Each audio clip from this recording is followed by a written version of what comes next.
Well, hello there, Space Monkeys. Welcome to Political Fight Club. I'm Robert Durden. We're going to read Blackshirts and Reds, Chapter 8, Part 2 today. This is probably the most important chapter in the book, and this part is the most important part of that chapter. So listen up. It's going to be about 10 pages, and it's going to talk about how Marxism is unique and uniquely useful in that it can describe how a system and a society and social structures are sort of designed to create capital for the elites. And if you understand that, you start to understand how even things like entertainment, art, medicine are all inevitably bent towards the will of the capitalists. And if you're in America right now and you're looking around and seeing how nothing seems to function correctly, it helps you understand that it's designed to function incorrectly for you, the poor person.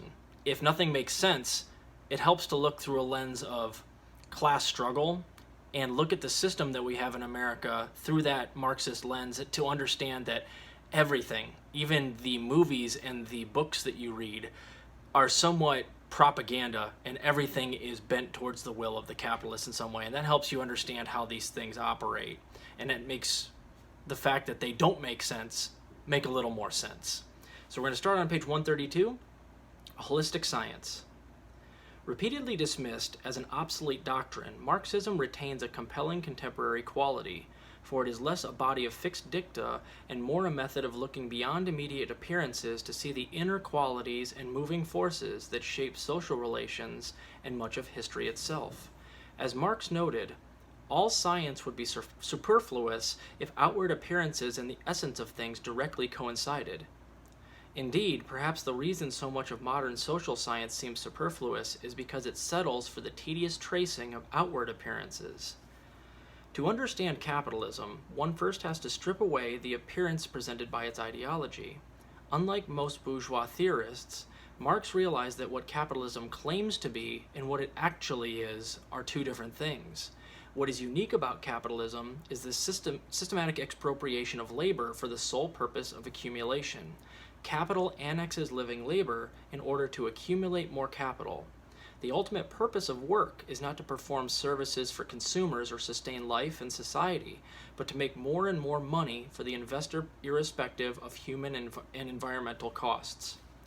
An essential point of Marxist analysis is that the social structure and class order prefigure our behavior in many ways. Capitalism moves into every area of work and community, harnessing all of social life to its pursuit of profit. It converts nature, labor, science, art, music, and medicine into commodities, and commodities into capital. It transforms land into real estate, folk culture into mass culture, and citizens into debt-ridden workers and consumers. Marxists understand that a class society is not just a divided society, but one ruled by class power, with the state playing the crucial role in maintaining the existing class structure. Marxism might be considered a holistic science in that it recognizes the links between various components of the social system. Capitalism is not just an economic system, but a political and cultural one as well, an entire social order. When we study any part of that order, be it the news or entertainment media, criminal justice, Congress, defense spending, overseas military intervention, intelligence agencies, campaign finance, science and tech, education, medical care, taxation, transportation, housing, or whatever, we will see how the particular part reflects the nature of the whole. Its unique dynamic often buttresses and is shaped by the larger social system, especially the system's overriding need to maintain the prerogatives of the corporate class. In keeping with their system-sustaining function, the major news media present reality as a scatter of events and subjects that ostensibly bear little relation to each other or to a larger set of social relations. Consider a specific phenomenon like racism. Racism is presented as essentially a set of bad attitudes held by racists. There is little analysis of what makes it so functional for a class society. Instead, race and class are treated as mutually exclusive concepts in competition with each other. But those who have an understanding of class power know that as class contradictions deepen and come to the fore, racism becomes not less but more important as a factor in class conflict. In short, both race and class are likely to be crucial arenas of struggle at the very same time.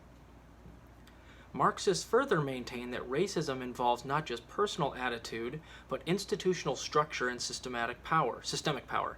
They point out that racist organizations and sentiments are often propagated by well-financed reactionary forces seeking to divide the working populace against itself, fracturing it into antagonistic ethnic enclaves.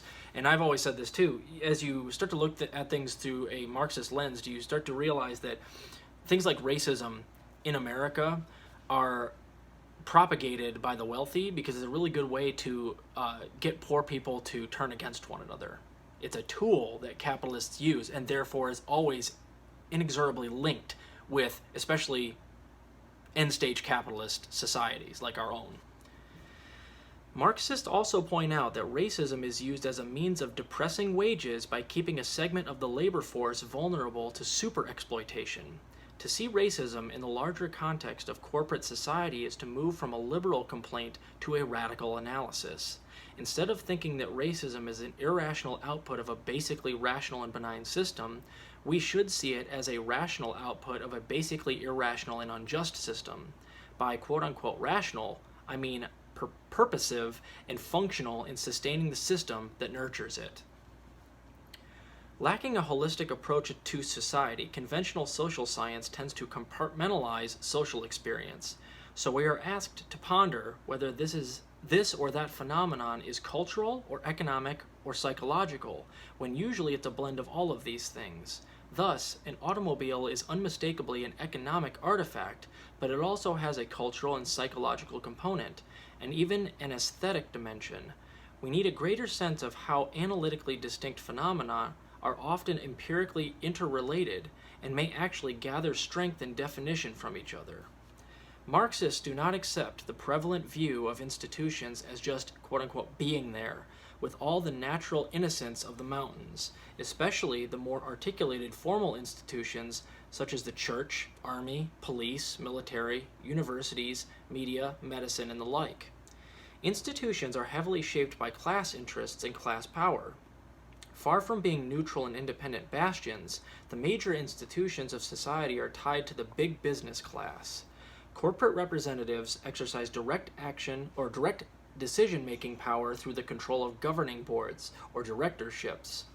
Business elites usually control the budgets and the very property of various institutions, a control inscribed into law through corporate charters and enforced by the police powers of the state. Their power extends to the managers picked, the policies then set, and the performances of employees. If conventional social science has any one dedication, it is to ignore the linkages between social action and the systematic demands of capitalism, avoiding any view of power in its class dimensions, and any view of class as a power relationship. For conventional researchers, power is seen as fragmented and fluid, and class is nothing more than an occupational or income category to be correlated with voting habits, consumer styles, or whatever, and not as a relationship between those who own and those who labor for those who own. In the Marxist view, there can be no such thing as a class as such, a social entity unto itself. There can be no lords without serfs, no masters without slaves, no capitalists without workers. More than just a sociological category, class is a relationship to the means of production and to the social and state power. This idea, so fundamental to an understanding of public policy, is avoided by conventional social scientists who prefer to concentrate on everything else but class power realities. It is remarkable, for instance, that some political scientists have studied the presidency and Congress for decades without uttering a word about capitalism, without so much as a sidelong glance at how the imperatives of a capitalist political economic order play such a crucial role in prefiguring the political agenda. Social science is cluttered with, quote, community power studies that treat communities and issues as isolated, autonomous entities. Such investigations are usually limited to the immediate interplay of policy actors, with little said about how issues link up to a larger range of social interests. Conservative ideological preconceptions regularly influence the research strategies of most social sciences and political analysts. In political science, for instance, 1. the relationships between industrial capitalist nations and third world nations are described as A, dependency and interdependency as a fostering and mutually beneficial development, rather than B, an imperialism that exploits the land, labor, and resources of weaker nations for the benefit of the favored classes in both the industrial and less developed worlds. 2. The United States and other democratic capitalist societies are said to be held together by A, common values that reflect the common interest, not by B, class power and domination. 3. The fragmentation of power in the political process is supposedly indicative of a fluidity and democratization of interest group pluralism, rather than B, the pocketing and structuring of power in unaccountable and undemocratic ways. And 4, the mass propagation of conventional political beliefs is described as A, political socialization and, quote, education for citizenship, and is treated as desirable civic process, rather than B, an indoctrination that distorts the information flow and warps the public's critical perceptions. In each of these instances, mainstream academics offer version A not as a research finding, but as a priori assumption that requires no critical analysis, upon which research is then predicated. At the same time, they disregard the evidence and research that supports version B. By ignoring the dominant class conditions that exercise such an influence over social behavior, conventional social science can settle on surface factualness, trying to explain immediate actions in exclusively immediate terms. Such an approach places a high priority on epiphenomenal and idiosyncratic explanations, the peculiarities of specific personalities and situations. What is habitually overlooked in such research, and in our news reports, our daily observations, and sometimes even our political struggles, is the way seemingly remote forces may prefigure our experiences. And I'll get the rest of this to you later, guys. I gotta go do something real quickly here. I'll get part 3 of chapter 8 out to you momentarily, and it's only about 3 more pages. Keep fighting that good fight.